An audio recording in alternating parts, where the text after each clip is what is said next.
troublemaker. I've been a late night player. I've been broke as a joke. I've been a money maker. I've been a record breaker, taking credit as an educator. I've been known to spit the flows and make it shaky, shaky thing. Popping, lock, and stop and let it hang. Watch us as we drop this hip hop, it's like it stings. We make the whole room drop and everybody sing. We want the funk. We gotta have that funk. We kick it old school. We think we're so cool. We take it back to the past. We gonna act a fool. Up jumps the middle finger, make my yeah.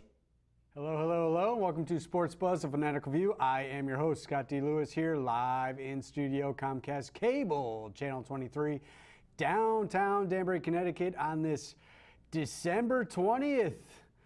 How many shopping days left until Christmas? Not many. Not many at all. Better get out there, finish up that Christmas shopping. What's on the wish list? It is a little bit rainy this evening, a warm front moving in as the rain comes through. Flood watch in effect for tomorrow. No blizzard, but a flood watch, as it'll be up around 60 degrees with rain for the next 24 hours. Merry Christmas. We are here live until 7 o'clock. So if you'd like to call in, wish us a happy holiday, feel free to do so. 203-792-4101 is that phone number. We will take your calls on any topic that you'd like. And I am here right now solo, maybe the Met Maniac, we believe. If traffic breaks up for him, he'll be walking in momentarily to join us and talk maybe about his New York Metropolitans and some moves they have made into winter meetings and in the off season here. Of course, the right-hand man, Mr. Bob Brault Jr., is out in the director's chair again, his new official spot. We will wish Mike Toohey a Merry Christmas, despite the fact that he is no longer with us. But, you know, maybe in the new year the schedule will change. Once again, we'll get the crew back in all the correct chairs. But for now, it's Bob holding it down, and it is our man Tyler on the audio as I hear him cranking up the Fatty Roots for me. Very nice. Special programming note, keep your eyes peeled and your ears open. The ultimate Fatty Roots opus, as you might call it. The Fatty Roots live and direct special, just completed, finished editing it this week. It'll be a special concert film covering the band from their few of their different shows this past year. So look for it in January, maybe around the second week. I'm not sure the exact dates yet, but it should be maybe appearing on Thursday evenings at 10 and Saturdays at 10 for the month of January, maybe right into the beginning of February. Of course, we'll talk about it again on this show. But just letting you know, Fatty Roots, the ultimate concert experience, live and direct, coming up on this station right here, Channel 23. So yes, Tyler running the audio. Bob, his show Spotlight on Tuesday nights at 9, Wednesdays at 12. I see Connor in here wearing a Celtics jersey. Looking good in that Celtics jersey. Looking better than the Celtics did the last couple of games. Just when we thought the Celtics were, you know, getting their act in order, winning 8 straight, they went and lost at Detroit. Not going to win them all, so losing 1 after winning 8 wasn't a terrible thing. But to back that up by coming home last night and losing to the Phoenix Suns, ouch. The Suns now winners of 4 in a row, a team that started, I think, 4-22 or something. But the Suns all of a sudden, and there we see Jenna, who is not here, I don't think, unless she was hiding. But yes, nice shot from Jenna at the Nutcracker last weekend. Happy to see her taking place in that. And oh, speaking of Christmas, that's an oldie but a goodie. Were they asking for gifts from Santa and telling them that they had been good all year? I don't know.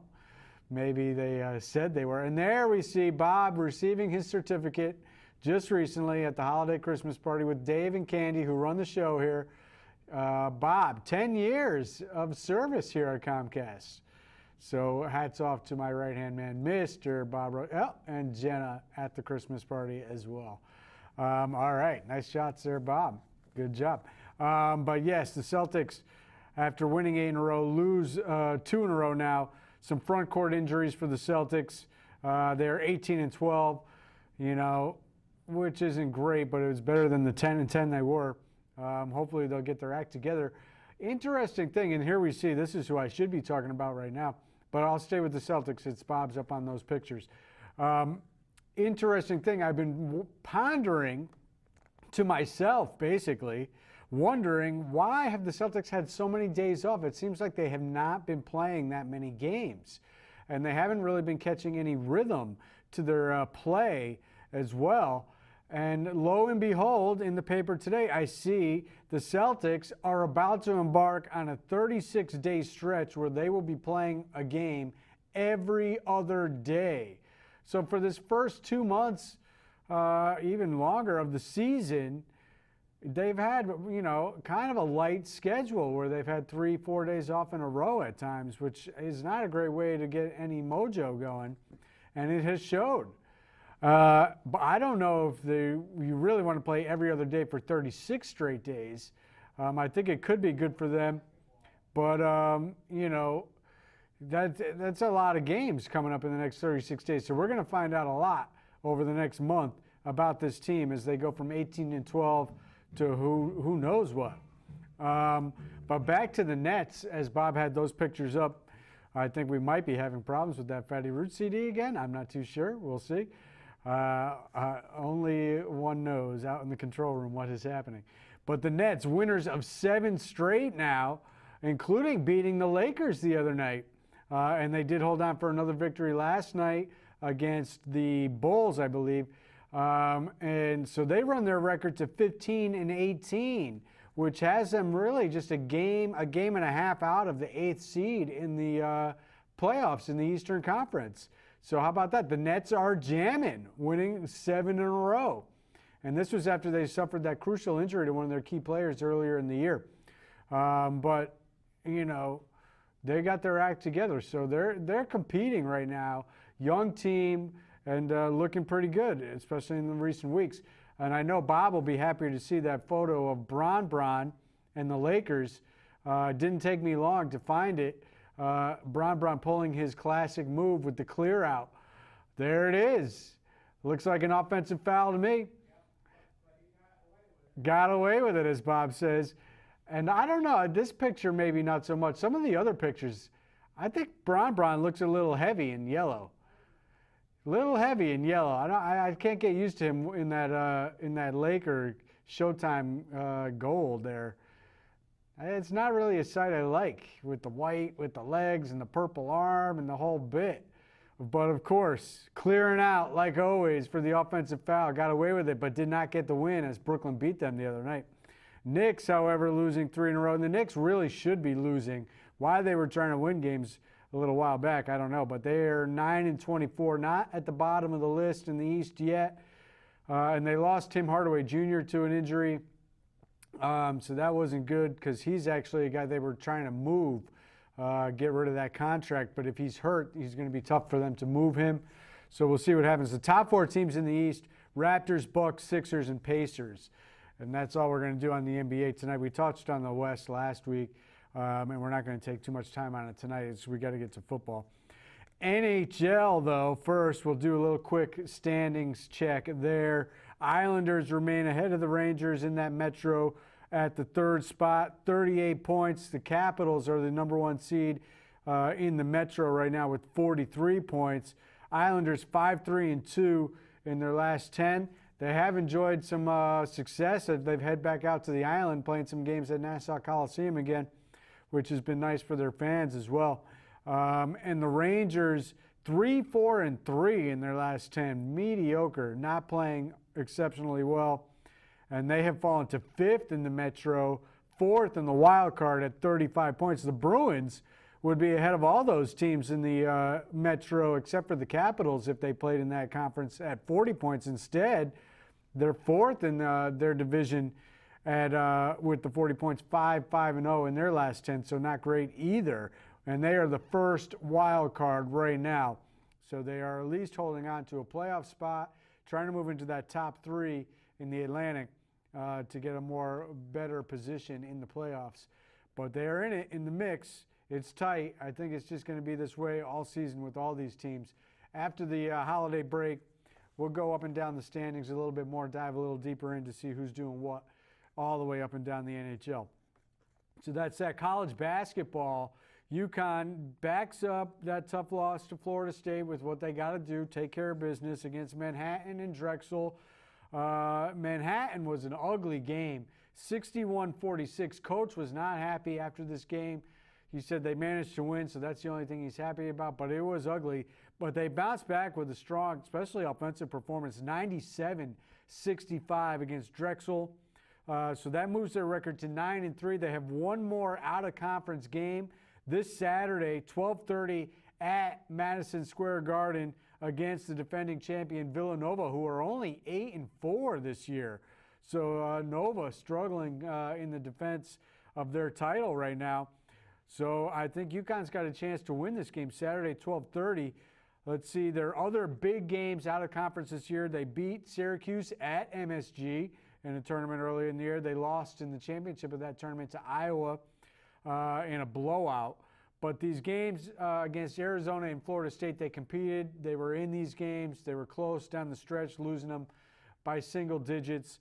So we'll see if they can get one more crack at an out-of-conference big powerhouse team before they start their AAC conference schedule after the new year. So Villanova it is Saturday at 12:30. College football, the bowl games, the semifinals are December 29th. We know in the Cotton, it's Clemson versus Notre Dame at 4 o'clock, and it's Bama versus Oklahoma in the Orange Bowl at 8 o'clock. On January 1st, there's a bunch of games. I don't know, this bowl thing, the way it all shakes out now, I don't see much interest at all. I will be interested in the Fiesta Bowl, however, as the undefeated UCF, Central Florida, takes on LSU at 9-3. That game is on January 1st, 1 p.m., Fiesta Bowl out in, I think that's out in Arizona. How are they playing that game in Arizona, 1 o'clock Eastern Standard Time? That doesn't make any sense. I mean, why? Why, people, why? What is the deal? All right, let's get to the NFL. Hopefully McFadden walks in soon. Time is ticking. I might be flying solo as we go. We'll see. Patriots and news out of Foxborough today after the tough loss in Blitzburg this past weekend. Pittsburgh finally beat the Patriots. As we know, the Patriots have had loads of success against Pittsburgh and the Steelers in the playoffs and in the regular season. But, you know, you play a team of that caliber that often, especially when you have to go 2 years in a row to Pittsburgh. I mean, you know, why do the Patriots have to go to Pittsburgh 2 years in a row?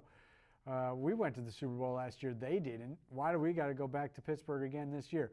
Anyways, if you play a team that caliber, you're not going to win them all. They have won most of them, so we're happy with our history against Pittsburgh. This game wasn't great. It was desperation time for the Steelers, who had lost 3 in a row. They needed this game to stay in the playoff race, really, and in first place, and they got it done. They held on to the victory. Patriots looked terrible. I mean, they couldn't get anything going offensively. Defensively, they only gave up 17 points. You should win that game if you're the Patriots, giving up 17 points. Let's get to the news first, and I'll talk a little bit more about that game. You know, Patriots now 9-5, fall to the 3rd seed behind the Houston Texans. And news comes out today, Josh Gordon is done. He is leaving the team for personal reasons and to take care of his mental health. The real reason he's leaving is because he is about to be suspended once again. The oft-suspended Josh Gordon is done. It was an experiment the Patriots took a chance on. He played pretty well. He did not play well in this Pittsburgh game at all. Only had, I think, 1 catch, had a huge drop. Edelman had 2 big drops in this game as well. You know, so this thing just didn't work out. And now they also get news comes out that Gronkowski is back on the limited, shows up on the injury report today as well. They got 2 games left. They're both at home against the Bills and the Jets, both on Sunday, both 1 o'clock. the next 2 Sundays, we will see. They've lost 5 games on the road this year. This will be the first time since 2009 that they won't have a bye week if they somehow don't get back in front of Houston. They do have the tiebreaker against Houston because they beat them early in the year. So if Houston does lose one of their final 2 games, they could get it. So we'll see. Texans at Eagles this week, and the Eagles fighting for their playoffs lives. Huge win by the Eagles at the Rams this past weekend, so they moved to 7-7 and they stay alive. The other thing I just want to mention, I think I got into some of the officiating last week. The things that happen in these games that go kind of overlooked. On the second touchdown drive of the game for the Steelers, on a second down play, the Steelers come up short of the first down marker. The officials mark him first down, giving a bad spot, which is a terrible trend in the NFL these days. The officials cannot get the spots right at all. So they mark it first down. It wasn't a play they chose to challenge. Okay, so instead of it being third down in Pittsburgh territory, it's now first down, and they don't have to worry about converting a third down. The next play, they throw it deep, and the official completely blows the call, calls pass interference on the defense. And now, instead of it being third down, it's first down. And now you get a pass interference 30 yards downfield. You're down inside the 20, inside the 30-yard line in striking distance of the end zone. The announcers said it was a brutal call. There was no contact whatsoever. If anything, the offensive player initiated contact by stiff-arming and pushing off on the defender as the ball was in the air. So these 2 plays by the officials, are things that happen in games, and I'm bringing it up because I'm talking about the Patriot game, but it happens in every game, and they completely affects the course of action. What happens on the next play? Touchdown, Steelers. So you go from third down deep in your own end to first down deep in the other team's end to touchdown because of 2 calls by the refs. That's what happens in these games, and it makes it impossible to watch these games and not just think, what am I watching? Why am I bothering with these games that are completely adversely affected by the officials? Mr. Mike McFadden has shown up, and he has got the headset on, and he is mic'd up. Hello there, Mike. How you doing? Okay, how you doing, Scott? I'm doing okay. I'm trying to get in the holiday spirit. I was out shopping today. Took a little personal day, a little break from the work schedule. Think maybe I finished my shopping. I could go out this weekend, maybe get a little extra. Yeah. It's always good to get a little extra. Yeah. But for the most part, I got the basics covered. I got things covered, so that is good. Downtown Bethel, shop local, people. I was walking around downtown. It was it was a decent day today, as before the rain hit. So that was good. But, my Patriots got me a little upset. But what are you going to do about that? And I tell you, Mike, your team is going to have a good chance to really give them a big problem on the final week of the year. We'll see. I mean, the only thing the Patriots got going for them right now is the last 2 games are at home. The Bills have if you go by one of these specialized stats, we're in the 3rd-ranked defenses. So this weekend, the Bills' defense is going to give the Patriots fits. We'll see about that. And you guys had a decent game. You could have done us a favor. Of course, we wouldn't expect you to do any favors for us. The Texans did come back. What did you see in this game as you guys had the lead for a good part of this game and deep into the 4th, right? And the Texans rallied. What did you see from your team in this game? Well, I like the fact that Darnold's definitely improved, and I think the weeks off helped him. Defensively, we've definitely got to make some changes in the offseason. We've got to get better. They got to be better in the 4th quarter. Absolutely. Because they give up drives late for losing efforts, and that goes back to the Rex Ryan days when they had a legitimately good defense. Even in those days, they always had problems finishing. Yep. So that was something that they got to do. But it's good to see them playing hard. They really had that really brutal stretch, but they're playing better now. So who do they have this weekend? Take a guess. They've got The Green Bay Oh, Packers. they got the Packers this weekend. That's why I didn't write it down. It's a pretty meaningless game for all parties involved, as the Packers are officially eliminated.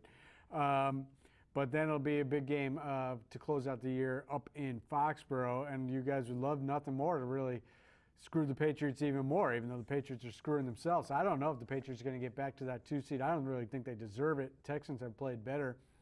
And the Texans are at the Eagles this weekend. So interesting stuff going on with the AFC South and the NFC East.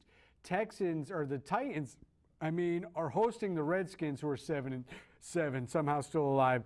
The G-Men are at the Colts, who are 8-6, a game behind the Texans.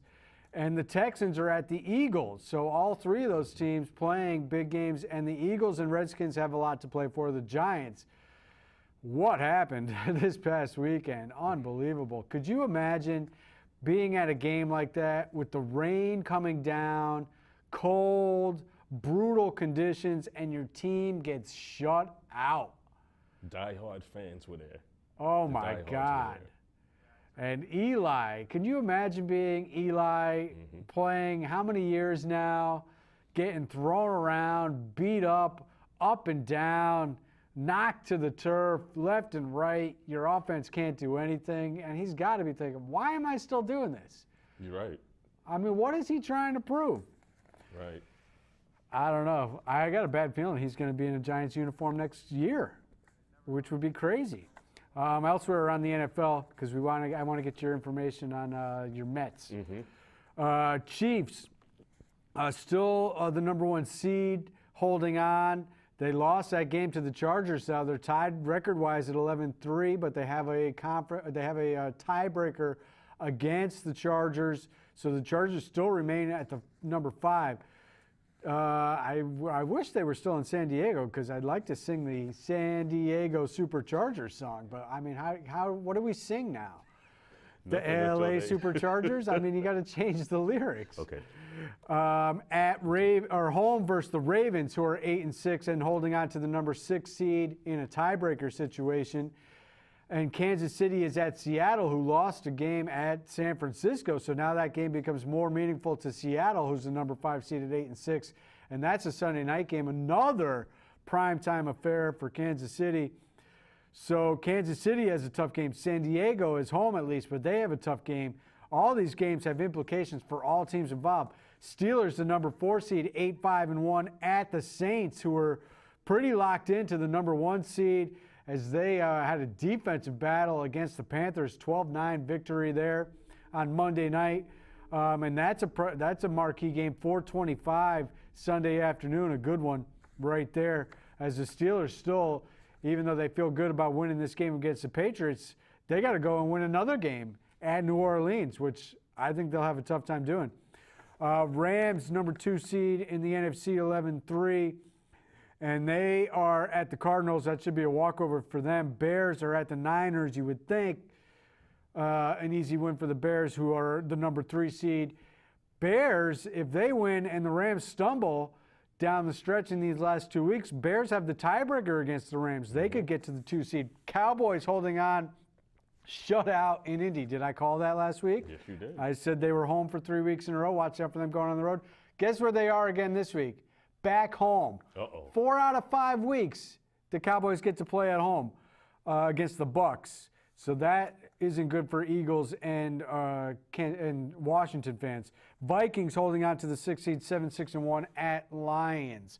All right, let's talk about your Mets, Bob or Mike. Talk to me about the moves they made, and they didn't make the trade for a catcher, but they got a pretty good catcher in the free agent market, right? Absolutely. Actually, I like that deal better because they wouldn't have had to give up, some players to get him. Got it. So he's not great defensively. He's better offensively. One of the But, top I think offensive catchers in the league. Yeah, I think defensively he's probably maybe a little better than d'Arnaud. He's got a good rating at framing pitches. Yeah. So that's a big part of the defensive ability of a catcher, to get pitches called strikes for you. Right. So I don't know, his other problems defensively might be whatever, but he does at least frame pitches. Right. But last week after the show, off the air, we were talking, and you didn't sound like you wanted them to really trade any of the young guys for that Miami catcher. No, not for what Miami was asking for, because there was talk that they were going to trade two guys, like whether it was going to be Rosario or Nimmo or Conforto, and which is ridiculous. And the asking price was way too high. Right. What did you think about the Robinson Cano deal and the closer they got, Diaz, Right. is it, from Seattle? Yep. Are you pleased with this taking on the remainder of this big contract of Robbie Cano? What do you know? And his bag of performance-enhancing drugs? Well, you know what? I'm not thrilled with it. I would have liked it better had, for instance, they got rid of some of their younger prospects. Seattle has an outfielder, I forget his name, I think his last name is Huniger or something, or Hattinger. And had they been able to get him as part of the deal, he's a good defensive center fielder. Had pretty good stats. I think he hit something like 280 this year with over 20 home runs. Had they been able to add him as part of the package, I would have liked it a lot better. Right. But you just got to wonder what Cano's going to bring at this age and all that. You had to mention that Dave said go Pats. Go Pats. Oh, okay. All right. Okay. David Stevenson, maybe? Who's out there? Dave King. Dave King is still here. Okay. All right. Yeah, go Pats. Everybody wants to jump on the Pats when they're down. We'll remind them of our 8 Super Bowl trips with Brady, Belichick, 5 victories, and all that. Well, it's going to be interesting to see, but what do you think about the comment from your new general manager saying that they're the favorite in the NL East? Real quick, because we're running out of time. Say that again to us. What did you think about your comment from your general manager saying that they're the favorite in the NL East? You talk about fool's gold. Not sure I wanted please, the Braves and the Phillies have pretty, and they're young, so let's calm that down a little bit. All right, we're probably just about out of time. I wish everybody a happy holiday, Merry Christmas, Happy New Year, Happy Hanukkah, Happy Festivus for the rest of us. All those things. Stay safe out there, people. And I will say, just on a somber note for myself, God bless Craig. Really going to miss you, buddy, man. But take care, everybody. Happy holidays. Okay.